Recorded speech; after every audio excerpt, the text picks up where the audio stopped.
We're going to talk some football. Welcome to the show. We have one reminder. We're 2 p.m. tomorrow. If you check this show out, please check out our live show. We got the whole gang in the building for that one. I'm gonna say it flat out.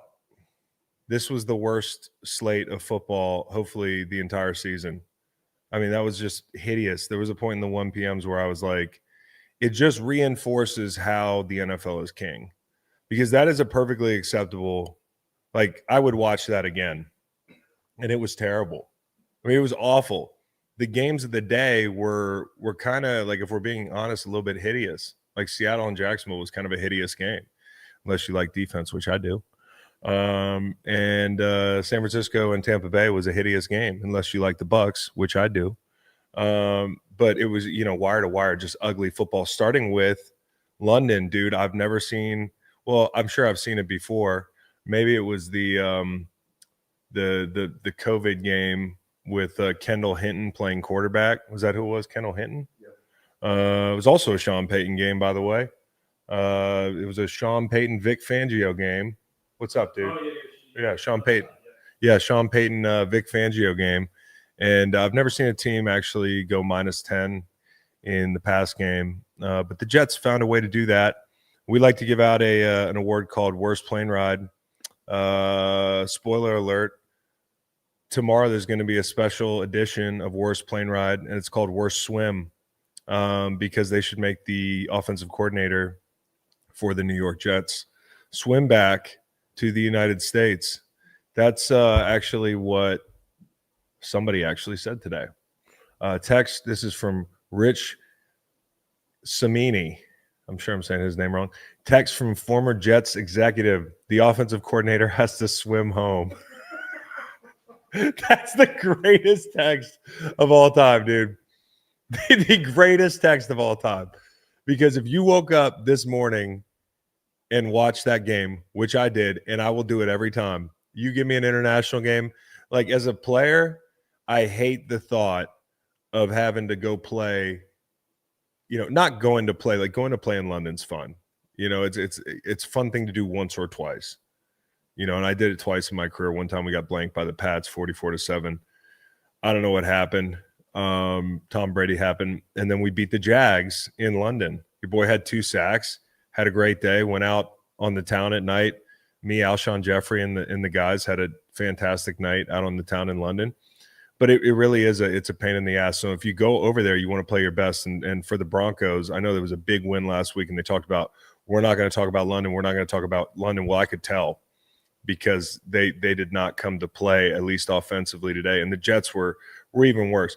I'll just say this about Sean Payton's game plan. Didn't love it. I think he's the man. I bet on him having a good game plan. And maybe the conservatism, came from the fact that he knew that the Jets couldn't move the ball on them. But I thought, they try to get on the edges early. Then it was like, hey, we'll go to some crossers. The Jets present some problems in coverage for them that you could see early and often in that game. And then the run game, they couldn't get on the edge. And in the second half, by the time they had a good game plan, the game was almost over. I mean, like, I thought on that last drive where they kicked the field goal, where Bo Nix actually missed Cortland Sutton in the end zone. They got him on Sherwood, who was Waldo today. I thought spreading it out and getting your matchups, spread that team out, get your matchups, gun runs. It took way too long to get into that, but the Broncos defense gives you the luxury of, all right, we'll just figure it out as the game goes on. Those edge rushers were great today. Cooper, I think Benito is going to get a lot of attention for DPOY, and he should, but Cooper is a hell of a rusher. That's a hell of a Robin. I say Batman and Robin, the A1 rusher, the 1A rusher, the 1B rusher. Cooper's a stud. I mean, those guys get off the football, and that was huge. So I got to tip my cap to the Jets defense. They really played their ass off. I thought Jermaine Johnson coming back gave them a little shot in the arm, and the guys played hard. So that's a team not quitting on their coach, who's 0-5. 0-6 at this point. And quite honestly, there were some of the most head-scratching decisions I've seen in the young season. Like they called it a timeout, I think, or what did they call it, a timeout, and then went out to punt and then ran a fake punt instead of like picking up a yard with the offense, was actually kind of a smart move because their offense, I think their fake punt offense is probably better than their offense. And then later they just wasted a timeout that ended up mattering later in the game, and ended up punting anyways on 4th and short. So I would have gone for it on 4th and short. If you haven't noticed, you're not going to the playoffs. So you should probably try to win games when you actually have one within your reach. And unfortunately, those guys got a 7-hour flight back home with nothing to show for it. So good win for the Broncos. As a side note, Bo Nix threw the ball 67 yards by my math on the shot on first down. I think it was in the second half. He launched the ball 67 yards. He can play better for sure. We'll get into that tomorrow. I want to look at the all-22. Already have, but I want to look at it again. He can play better, but that was a hell of a throw. I mean, like, I know it wasn't a completion, but we talked about Mahomes, and there was a big conversation about, because Mahomes threw the ball really far at the end of the Jags game. Mahomes' arm is dead, and then people were like, actually, that was one of the furthest throws over the last couple of years, you idiots. And then Bo Nix throws the ball 67 yards. Say, guy's got a live arm. If he ever figures out how to put it on target with consistency, he knows where to go with the football. It's a good offense. They scheme it up well. He's got to make the throws. I don't know why we're 7 minutes in this thing. I'm still talking about London. Okay. But Justin Fields, I could have had, remember I said I had 2 in London? Could have had 5 in London. 40 years old without stretching, maybe no Toradol. That he was holding the ball for an eternity. And I think, honestly, and I was a big Justin Fields stan and everything over the last couple of years. I like the kid, but today you kind of did your team a disservice not taking him out of the game. He wasn't seeing it. As the day went on, we had Seahawks and Jags, which was supposed to be a high-flying ball game with a lot of points, right? Because Jags are like a Super Bowl team, right? Because they beat the Chiefs at home. They're making trades. They're wheeling and dealing. They feel really good. And they should. They look like a playoff team, which is what I said after the Monday night game. But people getting out over their skis was the most predictable thing in the world when it came to this team. And I know it's not Trevor Lawrence's fault, that he was pressured at a clip of like 50% today, which is 2x what his offensive line had given up in the past. But, in a situation like that, my son is dancing in the background. Can you go sit on the couch, bro? He's distracting. He's such a good – what's this dance called? He's doing the dance where the floss. He's flossing. The floss. Like I'm supposed to know what that is. It's distracting as hell. Love you anyway. I say, guys, you want to come and watch the live show? Just chill out. Dude, don't do anything. Like 3 minutes into the thing, we got my 6-year-old is flossing. So anyways, I just thought this was a big opportunity for the Jags to grow up a lot. And by that, I mean, like, they grew up on Monday night in one way. See you, buddy. I'm not kicking you out. But this was an opportunity. If you want to be a good football team, you're going to win big games. And when you win a big game on a short week, you have to come back ready to play, especially at home. Seattle, who's been nails on the road under McDonald, who's a fantastic football coach, they're down a ton of guys in the secondary. And it felt like early on they were going to try to make those guys tackle, get on the perimeter. Those guys did a great job on the perimeter in the run game. And the front took care of the rest. I mean, I don't want to oversimplify it. We'll talk about it more tomorrow. But the thing I want to focus on is that front for Seattle. Those guys are fucking studs. My kids are going to be cussing like a sailor. Those guys are fucking studs. I told you that. I told you that all season long. I told you about Byron Murphy, who ends up with 2.5 today. Guy's a stud. Last year he only had a half sack. He didn't rush the passer at Texas. Well, he's on a group right now where he's picking up some tricks of the trade, running some TEs, working off each other with guys like Tank Lawrence, who's one of my personal favorite players in the league, had 2.5 today. I think he had 2.5 today. There were 7 sacks as the team. 46% pressure rate. Golly. And that was a group that was really good going into the Chiefs game. And the last couple weeks, I don't know if Spags kind of exposed something. We'll go back and look. Obviously, different ways to get there. Spags is going to bring pressure, and the Seahawks are going to win with 4 when they can, and they did. And, I haven't really talked about the whole group. I mean, obviously, you got guys like Nwosu. They got guys like Leonard Williams, who's just a total stud, great vet. And you can see why this guy, Byron Murphy's growing up before our very eyes. He's a part of a good group on a good defense, and he does things right in the run game. You can put him out there in any situation. He's not just a pass rusher. He's not just a run stuffer. You know how rare it is to find an every down player on the interior in the NFL now. I mean, a guy that truly is a plus on first, second, and third down. Guy's a stud. Now, again, I'm not just jumping on the bandwagon. I picked this team to win the NFC West. And we're going to talk about the Niners in a second, who have done a great job. And I think Shanahan, if the season ended today, could be coach of the year. But he's just lost Fred Warner today. And when you look at Seattle, and they didn't even play their best game. I think they're 1 for 12 on third down. And Darnold missed some balls to JSN, who still had 1,000,000 yards today, leading the NFL. It seems like everything. That team looks to me to be very complete. And if I'm a Seahawks fan, if we're talking about trades, what do you think I'm going to say? Well, there's 2 very good guards in Cleveland who may be available. And I know, and I've touted Bradford in the run game, but in pass protection, that's going to get you killed at some point this year. And so I would be looking to make a move like that. I really would. I think this team is close. I think it's very close. I think we have rushing coverage, man. I mean, you're talking about being down William Witherspoon. Different guys that Love, I think, was down in the game. Injuries, everybody's dealing with them, but some teams are dealing with them better than others. And so tipping my cap to Seattle and what they've turned into in this young McDonald era, dude. Like they hit a switch when they traded for Ernest Jones last year, and they look awesome.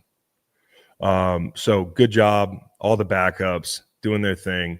The other thing I will mention, because a lot of people are going to be like, well, it's not Trevor's fault. And it's not his fault that they were running rough shot. They were getting their ass kicked a little bit today. I don't know if it's a regression to the mean thing, because when you come into the season, and this is what the first month is, if you go back to the previews and hear us talk about teams, you say, well, the offensive line's kind of unproven. We'll see. And the first month of the season, they're great. They're giving up like a 23% pressure rate. But as the season goes on, the real Slim Shady stands up. The real team gets exposed. And I'm not saying they're a bad group. That's a very good front they played today, but the regression to the mean thing is real. And so let's see if Cohen can get the fire put out on that. The other thing about that is, and I had to check twice, but I think it said that for the first time since 2022, was it? No, we just had 2022. Trevor Lawrence is holding the ball for 3+ seconds time to release. The last 2 weeks, 3.4. You round up. I round a lot. 3.4 last week against Kansas City, and then over 3 seconds again this week, like 3.1, 3.15, something like that. Just not good enough. I mean, it's bad enough if you're getting beat up front, but when you're holding the football. And I know people don't want to put it on Trevor Lawrence, but he is the guy on this roster that has to prove it. We've been saying that for the better part of 2 years now. Well, really his whole career. And I think he's very talented. I was excited for him on Monday night, but you got to hit the throws when they're there. He wasn't perfect today. Perfection isn't demanded in every situation, but the ball placement for him is just far too often a little bit off for me. Everybody's got a taste in quarterback, but I'd like to see him be a little bit more on the money, even in the mundane situations. And it doesn't help that Travis Hunter, who I love, I think is going to be a stud. And, he was dejected in making the mistake, but he lines up offsides on a freak touchdown that you end up having, which would have made a huge difference in the ball game. And then you end the game, with a leveraging penalty, which is just, your team doesn't even get to give it a shot down 2 scores late. So it's just a disappointing game for the Jags. It's just one game. I'm not going to do the hyperbolic thing. I didn't do it Monday and put them in the Super Bowl. I'm not going to put them in the outhouse today. They are a good football team. Gladstone, to me, is of the right mindset and making moves. I like a GM that makes moves, although neither corner had a great day today. You talk about the 2 guys that were 2 ships passing in the night, Cleveland and Jacksonville, look like 2 totally different situations. Well, both of them had kind of up and down days, right? So that wasn't going to solve everything. I think Jacksonville fans, knew that move alone wasn't going to elevate them. I think another thing they're probably missing is their tight end Cole Strange, or Bretton Strange. Cole Strange is the guy in New England. Well, not anymore. Golly, that was Bill's last gift to the New England Patriots.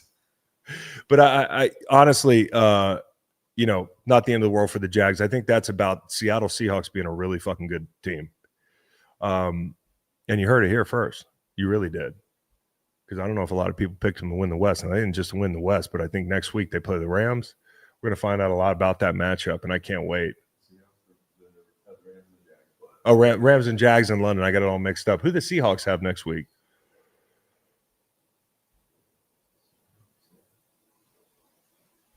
Texans on Monday night. Ooh, Texans. Good luck blocking that group. Where's that game? In Seattle. Thank 10 p.m. kick. Thank the Lord, dude. Now here's the other game of the week. Niners at Bucs. I've made no bones about it. I really like the Bucs. I think the Bucs are a very good football team. I would make a case that right now, considering everything they're going through in the NFC, like there's nobody playing better. And the Packers eked a win out against Joe Flacco and the Bengals, and I think Joe gave him a little shot in the arm. Made some big throws late to make that a game. But when I look at this Bucs team being down both their corners, and I know Niners fans don't want to hear it because you guys are down a lot of guys, and the Fred Warner injury is probably it's the biggest one. It's the biggest one. I mean, you could argue it's bigger than any injury on the team outside of Christian McCaffrey if he were to get hurt, which we've been there. But like Fred Warner being down is just crippling for a group that is trying to manufacture pass rush right now. And then you saw that play where they were mugged up, and it ends up being a bust, but it's kind of bust that Grizzard creates by sending the motion and forcing them to communicate, and you end up with basically a wheel route out of the backfield from the motion man, and he's totally left unaccounted for a touchdown. So that type of thing is like a Fred Warner communication thing. You're also going to miss his play, his athleticism, the whole thing. Niners have a ton of injuries. I think Shanahan's doing a fucking fantastic job, and I think Mac Jones did a pretty good job today, considering they had to throw the ball like 40-something times in that game, which is not ideal. But the Bucs are down starting corners, 2 of them, and they're down to 3 starting receivers by the end of the football game. And it's a 1-point game, and they're driving, and Rashard White has to fall forward for the most unlikely first down to keep it alive. 6 minutes, I think, to go in the third quarter at that point. And I'm thinking to myself, like, oh, it's good that they're bleeding clock here, right? Like Baker, 3rd and 14, very next third down. This makes no sense to me, because the guy, like, if you saw Baker Mayfield walking down the street and you wonder what he did for a living, I don't know. You guess. I have no idea, but it's not a professional football player. It's not a professional football player.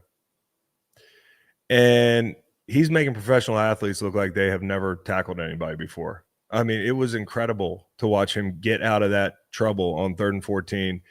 His artistry in the pocket. And I remember last year, Thad Lewis, quarterback coach for the Bucs, Duke University, St. Louis Ram, my dude. I remember hearing something last year about him encouraging Baker to use his legs more. Now, I'm not saying that Baker's always had this artistry, but it feels like to me, I've seen more highlight throws from this guy in the past calendar year where he's breaking tackles and, scrambling. And this was crazy. He was dead to rights. Huff had him. I don't know who else had a shot at him. Then he had dead legging 2 professional athletes in the secondary.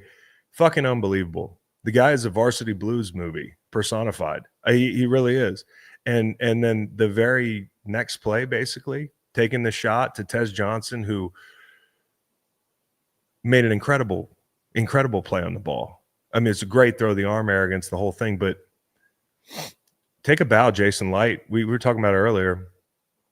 To have all your guys down and be able to win that football game against a very good San Francisco team, that's why I think they are, and they haven't even hit their stride yet. Baker didn't even play that good today throughout the entire game. I don't want to say he played bad. He played great. but he still left money on the table. There were plays that were behind my guy, a big boo, as Grant calls him. I gotta qualify that every time so people aren't like, yo, Chris fucked his name up. He was behind him a couple times early in that game. And honestly, like, I know there's this whole like Baker for MVP thing, and I'm on board with that, right? But I don't think he's played his best ball yet this year. Not consistently. If you've been watching Tampa, because I said they were going to be really good, so I've been watching them close. He hasn't made every single throw this year, and they have had guys hurt, as everybody knows, on the offensive line. That has become a reality for them. They have guys hurt outside. They have guys hurt on defense, and they've still found a way to win pretty much every game. I mean, they've been at the doorstep of beating any team they played, and they've done it more often than not. So this is a very good football team. The one thing I have a concern about on this defense is I think their secondary got a lot deeper this year. You know, Todd Bowles was giddy. We went out and got a couple more man corners, but the linebackers, to me, Levante Davis ticked up a little bit in age, although he's made some really big plays for them. And Servassier Dennis in pass coverage, brother, the hook window's right there. It was like Mac all day, just playing with those guys. And he actually left the field at one point, and they had, who'd they have, Deion Jones in the game? I was like, what the fuck is going on out here, dude? So for the Bucs to be able to win a game like that was incredible. And you can't talk about the Bucs without Jamel Dean late with the pick. You had who had the pick early? It was Vildor had a big pick early.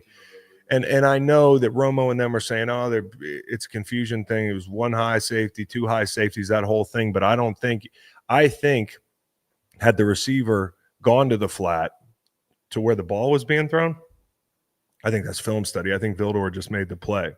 I think they were in the same concept on third down last week against the Rams. A ton of little out routes like that. And we were able to find it in like 5 minutes. So Bowles is a hell of a coach. I don't think he's working with a full deck.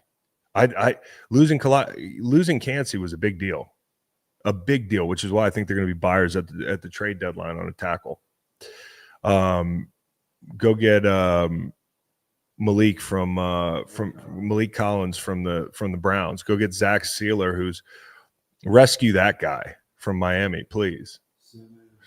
Jeffrey Simmons would be just Jeffrey Simmons. To get him, the way Jags Twitter all week has been talking about, we're going to go get Dexter Lawrence. They're not giving fucking Dexter Lawrence up. We're going to go get Jeffrey Simmons. Good luck with that. There's going to be a race for that fucking guy. Honestly, he's playing about as good as I've seen him play, and he's a hell of a football player. So just an incredible gutsy win from the Bucs and the Seahawks as well, going on the road and getting that win. The other games today, just buzz through them real quick. I'm not gonna spend much time on them. We'll do the most of it tomorrow. I talked about London, Cardinals and Colts. I look forward to seeing that game on all 22. This week we talked about, don't be surprised if the Cardinals make this a real game, maybe win it. I thought they'd probably win the game when I saw them in it. I just trust Jacoby Brissett. And it felt like a spot for a team that blew a 2-touchdown lead last week with the most improbable shit going on, coach pushing people, that they would get together as a team and figure it out and play their best football this week. And by all indications, they made it a game. But the thing I want to talk about is that was insane in pregame. I've never seen some shit like that happen in my life. I don't know was it Granson that ran into Ward? It was crazy, dude. But it looked, if you weren't looking, like the tight end decided to lay out Ward. I know that's not what happened, but that's how unlucky it was. I think he thought the ball was being thrown to him. Ogletree. But golly, talk about a rough situation. And then Anthony Richardson fractured orbital. Now on a band. Now, let me explain to you what might have happened. I don't know what kind of band it was, but like one time I was stretching in D-line meetings during camp with a green band, which is like a tension band, and you put it like on your foot and you stretch you stretch like this, and I'm laying on the ground. The fucking thing slips off and smacks me square in the face. And it was like the loudest thing in the world. And everybody was like, oh shit, you all right? Like, and I got laughed at and shit. But I would imagine if that had caught me right, like maybe I would have a black eye, like maybe I would have a little shiner or something. But Anthony Richardson, his orbital went. So I don't know what kind of band that was, but that is some shitty stuff. And if you have an orbital fracture, how long are you out for? I mean, not that he was going to be anybody's answer at the trade deadline, but like if he's a development piece, does that matter? No, it doesn't matter. 2-3 weeks, is that it, you think? Chargers Dolphins, let me sum this one up real concisely for you. There's a couple guys out there that need to be rescued in Miami. I pray that somebody rescues Jalen Phillips with everything he's been through. He doesn't need to be through another rebuild. I pray that somebody rescues Zach Sealer. I pray that somebody rescues Achan. You saw him take that ball to the house. There's the safety. There was no angle. The angle disappeared. It's everybody watching that fucking guy better be like, he can help my offense. Anybody that needs a running back right now needs to be thinking about that guy can help my offense. There's other guys on that team worth rescuing, and there's some guys playing hard. But when I watched that game as a whole, and this didn't take anything away from Ladd McConkey, who's a really good player, and some of the other guys, this isn't a blanket statement. So if you're offended on behalf of some of the other players on the field, please, I'm just having fun. But it kind of felt like it was like a Make-A-Wish deal where it was like everybody was like, I want to play with an elite quarterback. I want to play in a football game with an elite quarterback. And it was Justin Herbert and 21 guys. I like the quality of football on that field that he has to deal with. I mean, Vidal played great. They strung it together. Bobby Hart's like playing tackle for them. I was like, wait, that Bobby Hart, the guy that I played when I was 34 years old? And I went to Wikipedia. He's been on like fucking 11 teams, dude. They're down to Bobby Hart at tackle. They're terrible in the red zone. Chargers need to play a lot better in the red zone. And I'll say this, Chargers fans, y'all didn't bully me. You guys got me on the bandwagon because, well, it was a totally different team. You're all banged up now, minus Khalil Mack, minus Joe Alt. Like, since I was like, yeah, I'm going to get on the Chargers bandwagon. I got to be honest, like, Chargers have to play better. I mean, you ran all over Miami, but that's not exactly a barometer for where you are in the run game. Chargers have to be better in the red zone. They were terrible in the red zone today. And Tua, after the game, talking about, hey, our team, we're trying to have players meetings. Guys are showing up late. Guys aren't coming to the players meetings and shit like that. Like, that's unheard of. They need to blow that thing up. The culture is gone. There never was a culture. That's why they'd never beat any good teams. But that shit is unheard of to me. And what's even more unheard of is the quarterback standing up there and airing it out after you throw 3 picks. Now, I know not all 3 are on you, and I think Tua has been far from the problem there this season. But he's one of the issues. And if people aren't showing up for your player only meetings, then maybe you need to lean on them a little bit. That's an ugly deal. Speaking of ugly, Browns Steelers, fuck me. I mean, it was a hospital ball fest from Dylan Gabriel. He almost got like 5 guys killed. At this point, like, I just want to just go ahead, put in Shedeur Sanders, and it's only so everybody, and I mean everybody, will shut the fuck up about the whole thing. Everyone. I just want to see him play so we can get into analyzing the NFL player. So Dylan Gabriel, who, he's got his work cut out for him, playing Herbig and playing behind that offensive line, and TJ Watt, obviously, and Hayward and those whole guys. That's a fucking major league operation.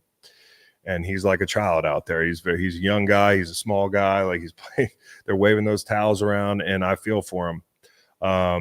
And I think the outcome probably be the same for any quarterback for the Browns. But with all the noise, at some point, you're probably going to have to at least look at the kid from Colorado. And then we'll see.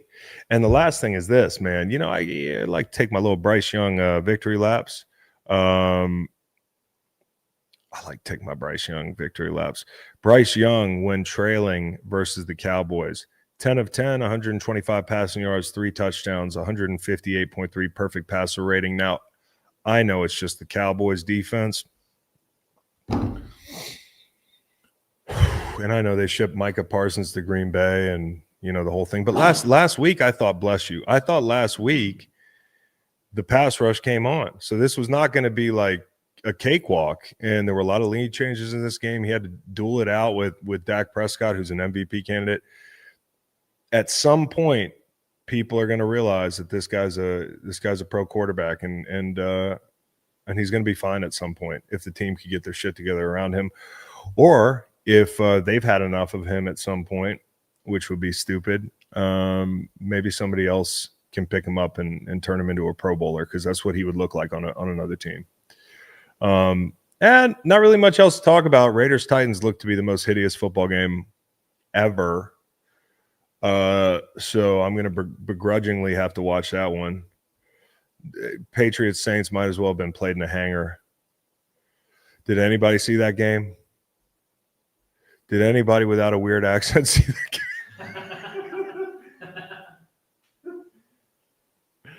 I mean, seriously, two weirdest accents in America. The people at the bar, like the New England people and New Orleans people, like I don't know. Good luck this week. All right, so we've got the game of the week, which is obviously going to be a fucking slugfest tonight. The one thing that worries me on a couple counts is, like, number one, Josh Simmons. I hope Josh Simmons is okay. I hope everything's okay. I don't know much about why he's not there, but supposedly he's back in California. Something that popped up late, like dealing with a personal issue. That's never good. And I don't know how much the team knew about this, how emergent this situation was, but, like, you know, one of the reasons that the Chiefs' offense has looked a lot better, and I think that they will look like the best group that they've had over the last 3 years, has been his emergence, his addition to the team. Worthy's up. That's a good thing, but obviously Detroit's got a lot of injuries. One of the reasons I gave out the Chiefs. I know every time I pick against the Lions, somebody pokes a voodoo doll with my face on it in Michigan. But, like, injuries matter, and I do think this matchup slightly favors the Chiefs. I think it's going to be a slugfest, a lot of scoring. And honestly, I said this earlier. I said the Bucs are playing about as good as anybody in the NFC. I think it's the Bucs and the Lions playing the best football in the NFC right now. Bucs and Lions. So we'll see tonight. This is a big test for the Lions going on the road. Last time they beat the Chiefs, absolute thriller. There was no Chris Jones. I think they might have had some other key pieces missing, but Kelsey was down. But don't tell that to Lions fans. Their whole team's been hurt for 2 years. So great game tonight. I'm giving out the Chiefs. I know, fuck me, right? But I haven't missed a Lions game yet when it comes to picking them. So take care.